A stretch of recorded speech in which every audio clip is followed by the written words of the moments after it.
Hola Lili, pues me da mucho gusto que estés aquí con nosotros. De veras queremos agradecerte en Lead Forward que hayas aceptado esta invitación. Para nosotros eres una mujer excepcional por muchas razones que me tomaría mucho tiempo aquí explicar. Y me gustaría que nos dijeras de viva voz, ¿quién eres tú? Muchas gracias, Moni. Primero, pues quiero agradecerles la invitación. Me siento muy honrada y les deseo el mayor de los éxitos porque sé que así será. Las conozco de hace tiempo y sé que son unas mujeres exitosas, inteligentes, trabajadoras, responsables y esto les va a ir muy, muy bien.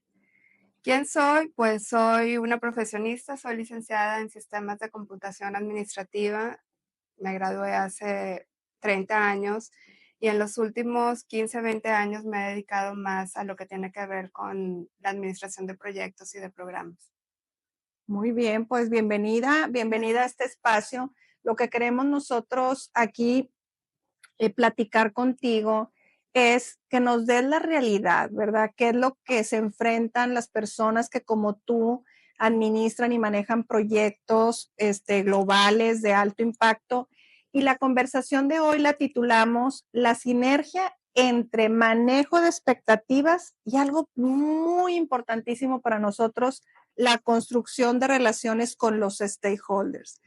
Y fíjate que hemos visto siempre que los proyectos funcionan, por supuesto que funcionan, pero siempre hay retrasos, los presupuestos se elevan y hay una serie de cosas que se cumplen y otras que dependen mucho de esta gestión que hace el gerente del proyecto, el que está lidiando con esto, y mucho tiene que ver con la relación que genera con los stakeholders. Entonces yo quisiera que empezáramos, que nos contaras tu experiencia personal de viva voz. ¿Qué haces para ganarte esas personas clave en un proyecto? Mira, lo comentaba antes de la entrevista con Julie y una de las cosas importantes es poder entender a la persona. Y te pongo un ejemplo, hace unos años que me tocó implementar un sistema. Esta persona ya tenía la experiencia de haber intentado en 3 ocasiones hacer esa implementación y por X razones no funcionó, hubo fallas en cómo se había gestionado el proyecto anteriormente. Y cuando a mí me piden que simplemente me acerque a levantar requerimientos, porque eso había que pasárselos al equipo de desarrollo, pues en ese momento lo que yo hice fue tratar de entender cuál era el proceso que ella estaba tratando de seguir. Y en esa plática, pues salen muchos temas de todo aquello que no se cumplió durante esas gestiones anteriores.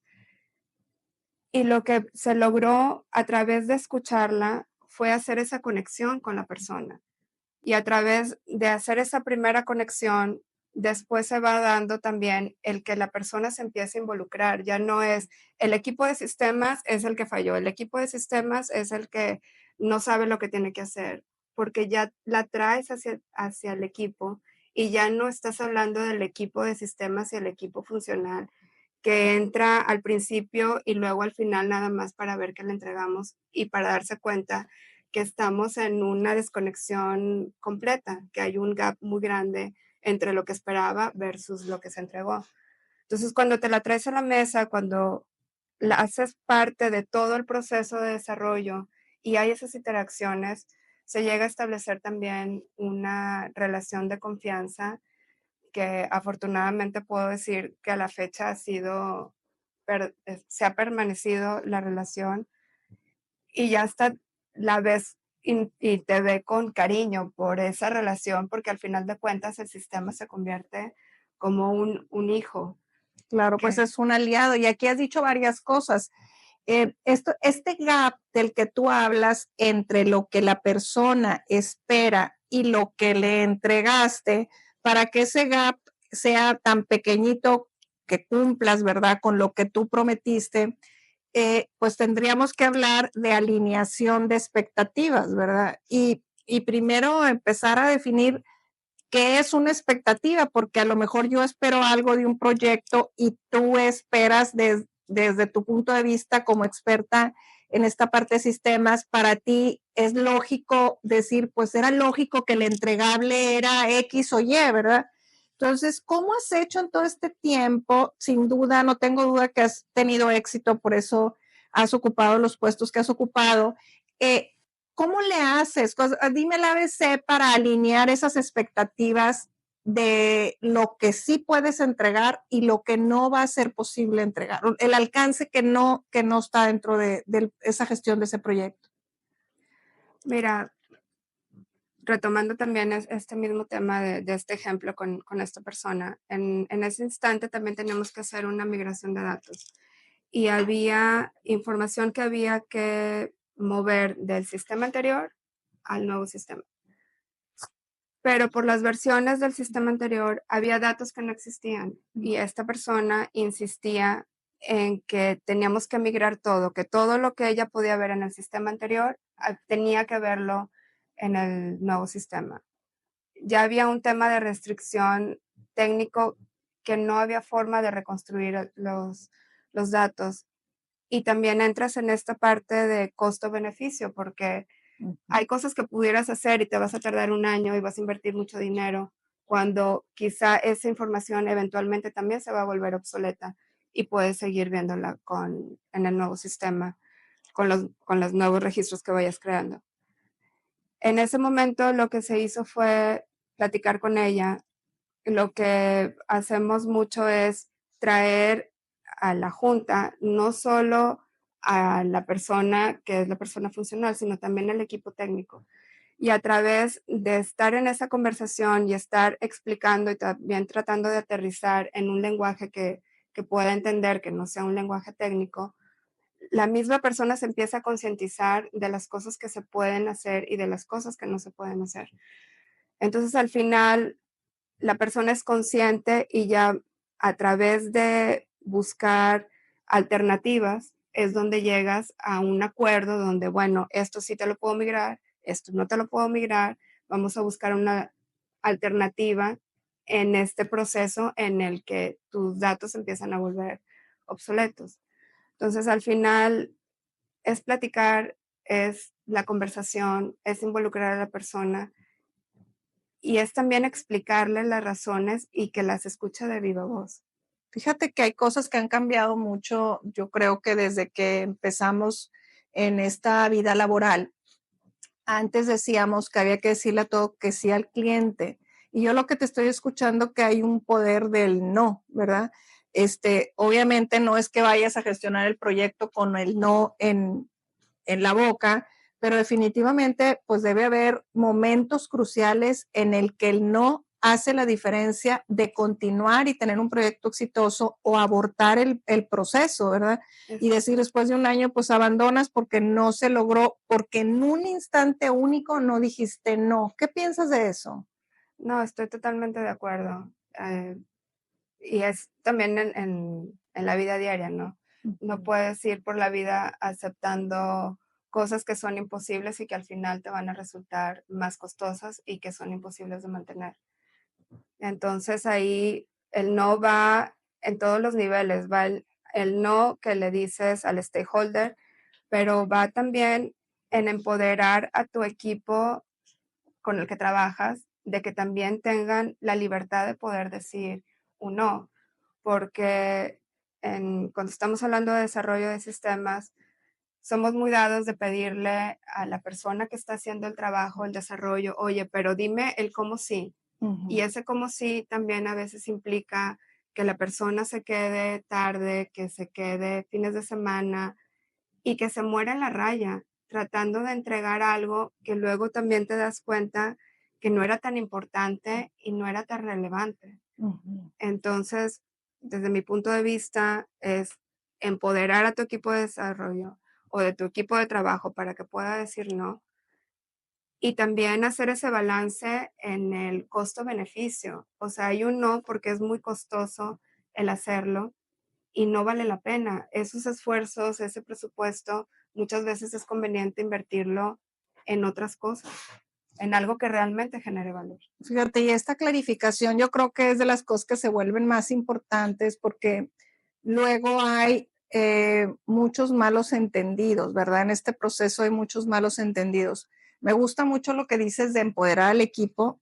Claro que el equipo también tiene que saber hasta dónde puede aceptar, ¿verdad? Ciertos requerimientos y hasta dónde necesita poner un límite.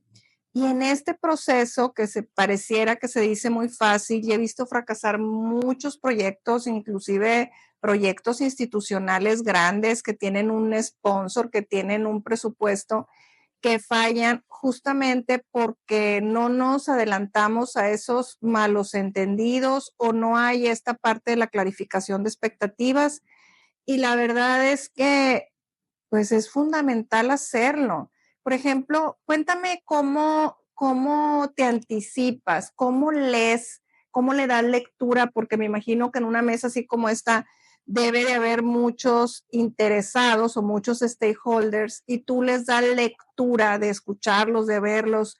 ¿Cómo te anticipas para que surjan los menos malos entendidos y que realmente no solamente los tengas alineados, sino que todos hayan puesto sus requerimientos sobre la mesa? La forma en que yo lo veo es, y me vuelvo a cuando iniciamos esta conversación, es el escuchar, el Ujú. poder escuchar los diferentes puntos de vista. Y al principio no te toca estar hablando y andar dirigiendo y estar diciendo cómo Claro. hacer las cosas, más bien es escuchar y leer entre líneas, porque muchas veces Ujú. pensamos que estamos llegando a un acuerdo y te das cuenta que hay dos personas que están hablando de cosas muy diferentes. Entonces, es escuchar a todas las personas y poder llegar al punto de decir, a ver, te entendí esto, te entendí aquello, realmente estamos hablando de lo mismo. Y me ha tocado en muchas ocasiones que no es así. Y gracias a levantar la mano y decir, aquí hay un desacuerdo, no está haciendo el mismo sentido lo que dice una persona con la otra y llegar a un entendimiento. Sí, claro, porque pues aquí ya sería para nosotros, eso lo vemos mucho en los procesos de comunicación, esta parte de verificar la comprensión. Estamos todos entendiendo lo mismo. Eso que dices me hace mucho, mucho sentido. Pues para verificar que estemos todos en el mismo canal, ¿verdad? Yo creo que eso es definitivamente fundamental. Fíjate que esta parte de gestión de proyectos, yo creo que es tan importante para que las organizaciones se suban a este tren del cambio, ¿verdad?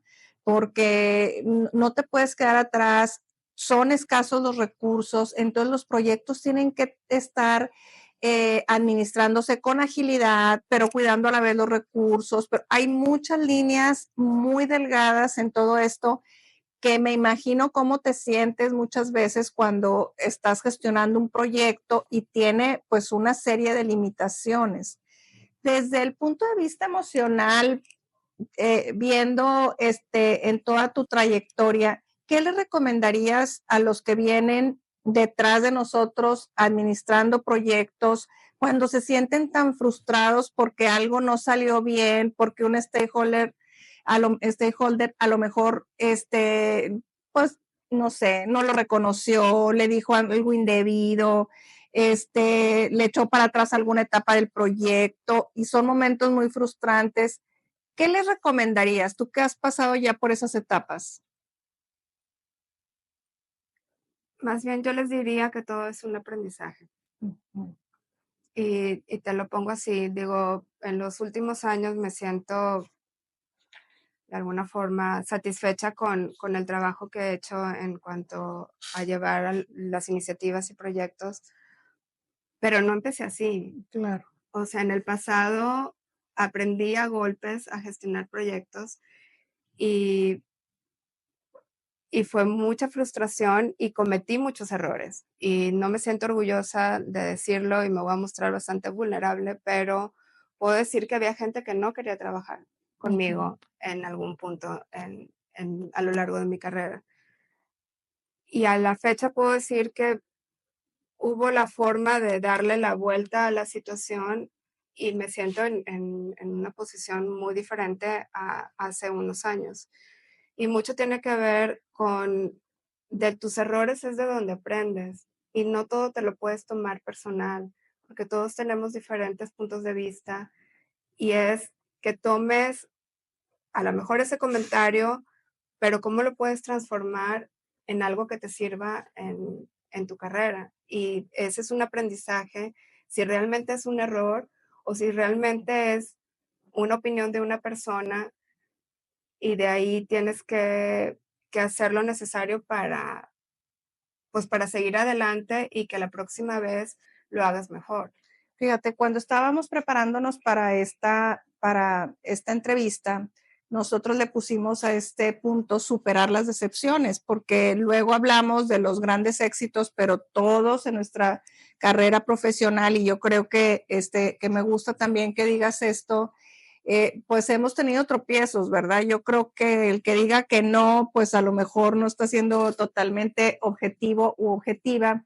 Y esta parte de superar estas decepciones, las vamos a enfrentar todos y hay que hacerlo de la mejor manera y también rapidito, ¿verdad?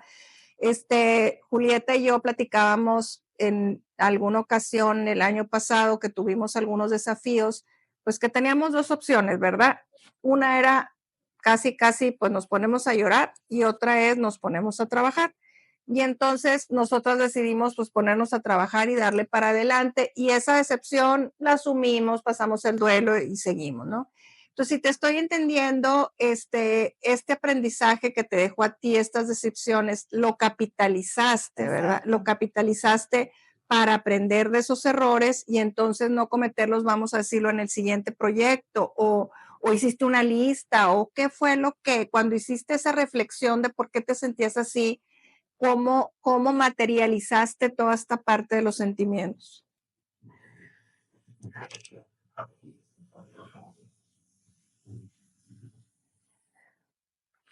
Pues fue realmente no quedarme no quedarme con la parte negativa.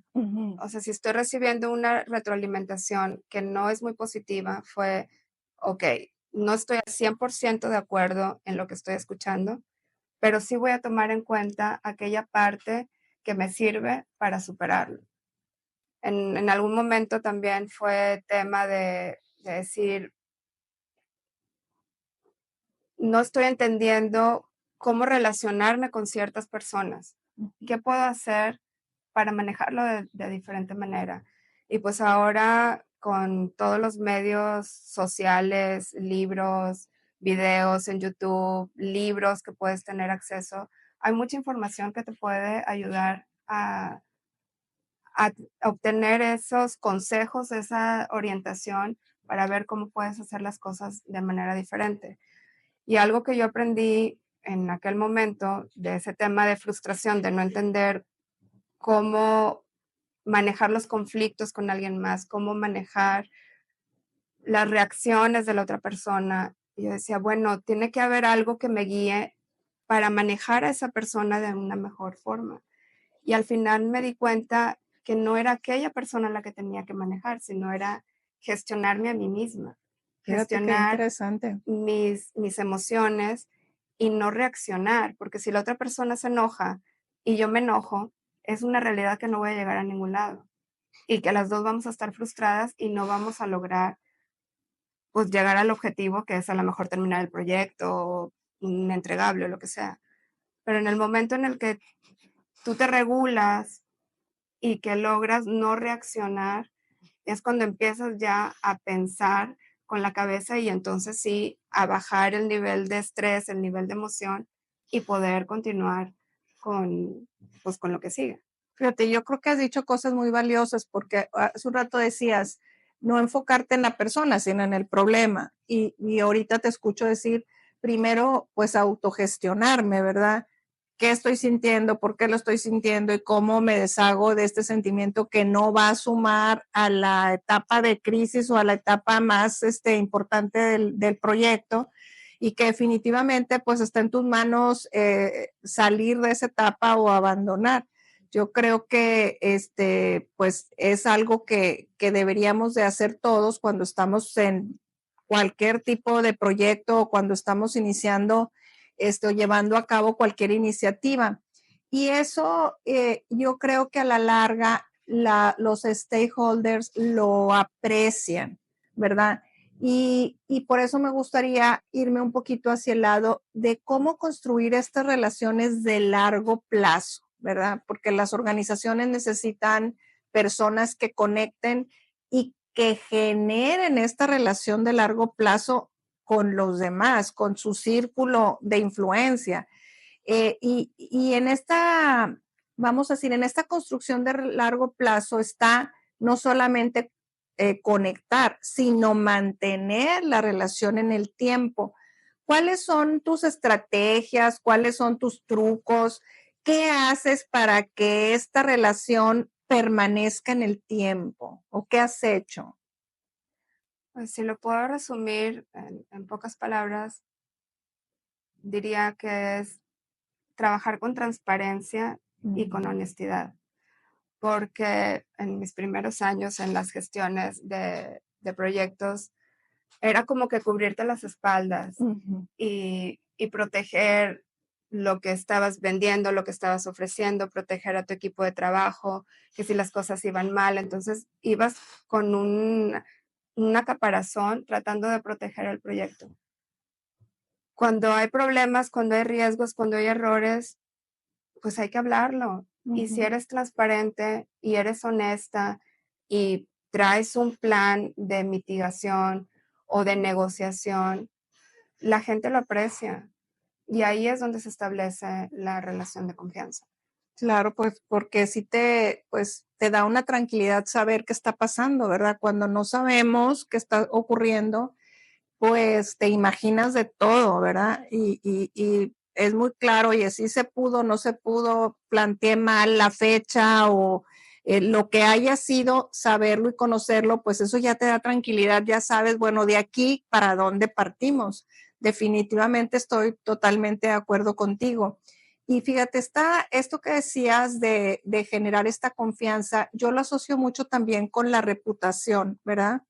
Como que esta parte va inherente a todos nosotros, esta reputación que generas de que se puede confiar en ti, de que lo que dices lo vas a cumplir. Yo creo que para alguien que gestiona proyectos y proyectos tan importantes, y ya sé que a lo mejor alguien que va a escuchar esta entrevista, a lo mejor tiene un proyecto pequeñito, está iniciando y no tiene que ser el proyecto corporativo, pero esta transparencia de la que hablas, decir lo que es, ¿verdad?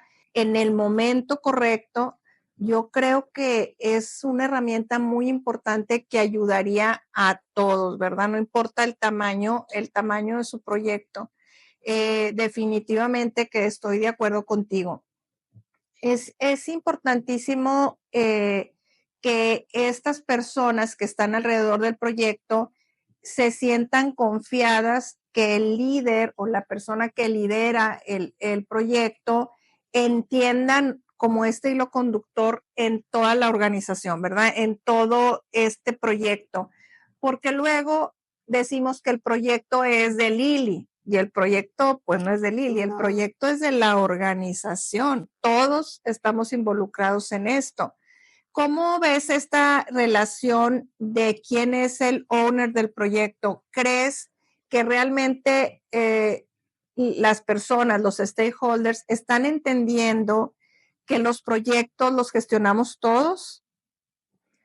Yo creo que sí, ya en los últimos años me ha tocado verlo así y lo que dices, estoy totalmente de acuerdo contigo. Yo no me veo como la líder del proyecto y si el proyecto salió bien es por mí, o incluso si el proyecto salió mal fue por mí. O sea, al final de cuentas, un líder de proyecto es alguien que facilita la conversación, que se asegura que todos los que saben estén en la mesa, que puedan tener su voz, que puedan dar las mejores ideas y al final de cuentas es un solo equipo el que termina y el que entrega, más que un individuo. Oye, Lili, y cuando hemos visto que te voy a decir algo que no estaba en lo que te mandamos, pero bueno, pues hay que decir, muchas veces hay golpes bajos sobre la mesa, ¿estás de acuerdo? Es como algo que sucede en las organizaciones y que un stakeholder se quiere aprovechar, pues no aprovechar, sino se quiere como adueñar, vamos a decir, de este proyecto.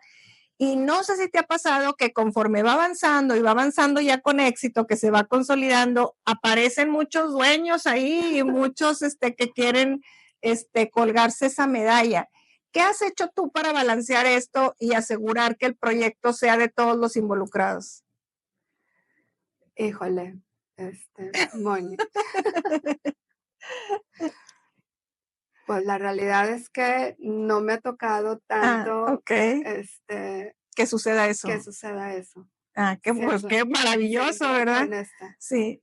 A veces a mí me ha tocado ver que de repente ya salen ahí muchos dueños y dices tú, pero ¿en qué momento? Si al principio nadie quería participar en el proyecto. Me ha tocado lo contrario, que Ajá. estamos trabajando en un proyecto donde hay que hacer integraciones en diferentes sistemas. Yo traigo digamos que el ownership de uno y están otros, y al contrario es, oigan, no soy yo la que está liderando esto, no soy yo la única que tiene que entregar esto, porque al trabajar también en una organización matricial donde cada quien tiene sus objetivos o sus prioridades, muchas veces llegan y es, bueno, pero como tú eres la líder o como ustedes son los dueños, pues casi que díganme qué es lo que necesitan, se los entrego y me voy. Y ha sido más bien convencerlos de que no, o sea, esto no es una iniciativa que proviene de mi área, sino esto es una iniciativa que ayuda a nivel organizacional y que somos todas las partes involucradas un solo equipo y tenemos que ver cómo le hacemos para que esto salga y no es un proyecto de Lili o del área donde trabaja Lili. Sí, definitivamente, bueno, habrá beneficios para toda la organización.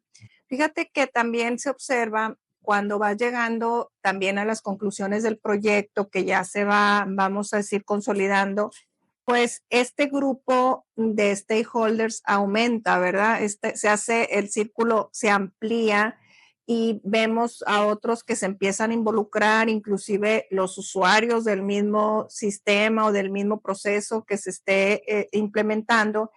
Y en estas personas a veces se ve cierta resistencia que también, no sé, obviamente si te ha pasado, que a veces todo va viento en popa y hay algunos, pues impedimentos o sabotajes, si quieres decirlo, porque las personas tienen miedo de cambiar su rutina de hacer el trabajo y entonces bloquean o no apoyan este proceso que se está instalando. Cuando estás en el siguiente nivel, vamos a decir, de grupos de interés, ¿cómo le haces para vencer estas barreras? ¿Qué le recomiendas a tu equipo? ¿Cómo lo gestionas? Pues en cuanto a mi equipo, no tenemos tanta injerencia en cuanto a la adopción del sistema, pero sí te puedo decir qué es lo que hace el equipo que se encarga. Normalmente yo trabajo con un equipo funcional y el equipo funcional es quien se encarga directamente de trabajar con los usuarios. Entonces lo que ellos hacen es entrenamientos. Desde antes de que empiece la liberación, se hacen entrenamientos y muchas veces se trae a esos mismos usuarios a que ayuden en cuanto a las pruebas del sistema. Entonces empiezas a tomar la retroalimentación de ellos cuando el sistema todavía no está liberado.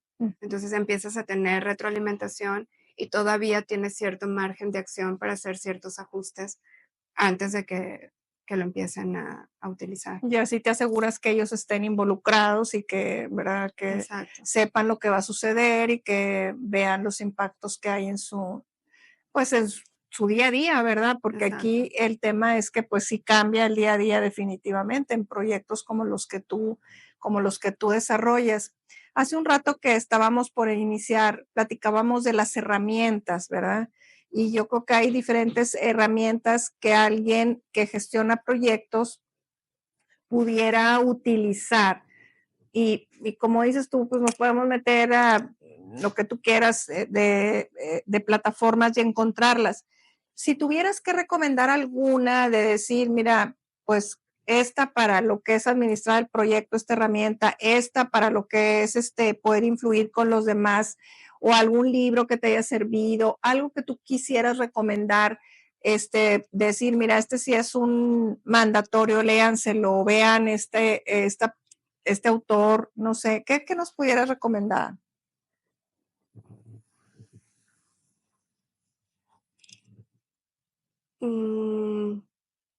¿Algún autor que te guste o algo que digas, siempre que entro a esa plataforma encuentro soluciones, no sé, algo que te... Pues como tal, no tengo algo así que me venga a la mente. Lo que puedo comentar es acerca de cómo implementar los sistemas. Ok.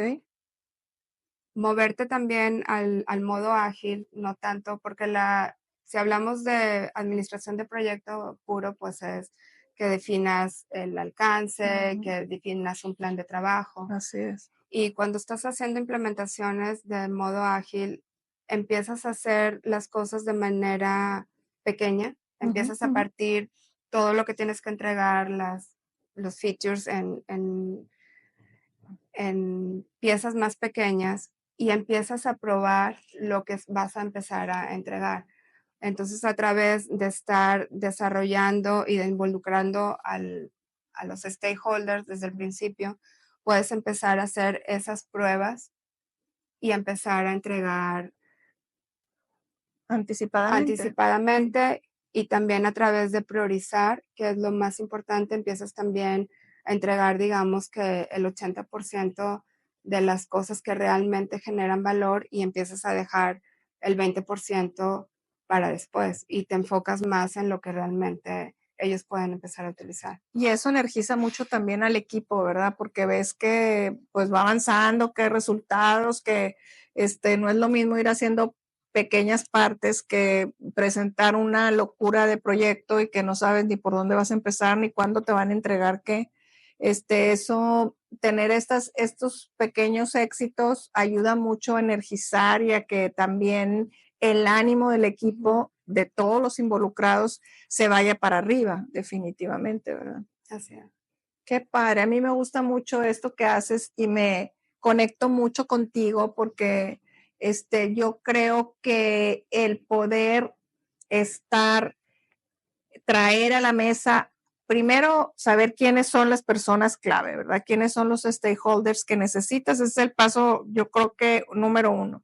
Y dos, toda esta plática que hemos tenido, cómo, si me permites una palabra coloquial, cómo echártelos a la bolsa, ¿verdad? Cómo conectar con ellos, pues te va haciendo esta trayectoria y una reputación otra vez dentro de la organización, que yo creo que es pues fundamental para la credibilidad también que debe de tener una persona que gestiona proyectos, y ver esto que decíamos desde el principio, la sinergia entre lo que esperan, ¿verdad? Las expectativas de los stakeholders y la relación que vamos a construir definitivamente con ellos. Pues fíjate, ha sido muy interesante, Lili, esta plática. No sé si tú te gustaría agregar algo más, que algo que se nos haya quedado en el tintero, que digas es importante. Sobre todo a mí me interesa mucho que escuchen, pues estas nuevas generaciones, cómo lo hemos hecho nosotros, ¿verdad? ¿Qué funcionó? Y cómo es que hemos podido consolidar pues grandes proyectos, que escuchen los consejos, digo, más rápidos, ¿verdad? Así decir cuáles son los tips principales. Ahorita decías algo que me gustó mucho de, por lo pronto no te lo tomes personal, ¿verdad? Ya es el primer consejo que yo ya tomé nota. A ver, ese sería uno. ¿Qué más le podemos dejar ahorita para concluir esta plática? ¿Qué te gustaría decirles? Mira, para cerrar, a mí me gustaría decir que cuando trabajas en un proyecto, a mí me gusta, yo disfruto la planeación, la ejecución, y cuando terminas, pues sientes esa sensación de logro de que terminaste y que lo entregaste. Y podemos enumerar muchos proyectos y muchos logros en ese sentido, pero al final con lo que yo me quedo es con la gente que conocí, con la gente que conecté y esas relaciones que se van fortaleciendo. Y terminas un proyecto y te vuelve a tocar trabajar con la misma persona y ya lo haces como si fuera familia. Claro, claro, ya el trabajo que hiciste previo, pues ahí es donde surte los efectos, ¿verdad? Si hiciste un buen trabajo, esa persona ya la vas a tener de tu lado para siempre, es lo que te estoy entendiendo, ¿verdad? Exacto. Qué bien, qué bien esto y qué bien todo lo que haces. Pues nosotros nos sentimos muy contentas de que hayas podido venir, que estés aquí. Nosotros creemos que la forma más sencilla de seguir pensando en lo que nosotros las mujeres tenemos que hacer es dando testimonio todos los días con nuestro trabajo, amar lo que hacemos y yo creo que pues estás igual que nosotras, ¿no? Disfrutando cada uno de Sí. los momentos y cada una de las etapas laborales en las que estás viviendo. Pues muchas gracias, Lili, te agradecemos muchísimo. Muchas gracias, Moni. Muchas gracias, Julie. Muchas felicidades también por su nuevo proyecto de trabajo. Muchas gracias.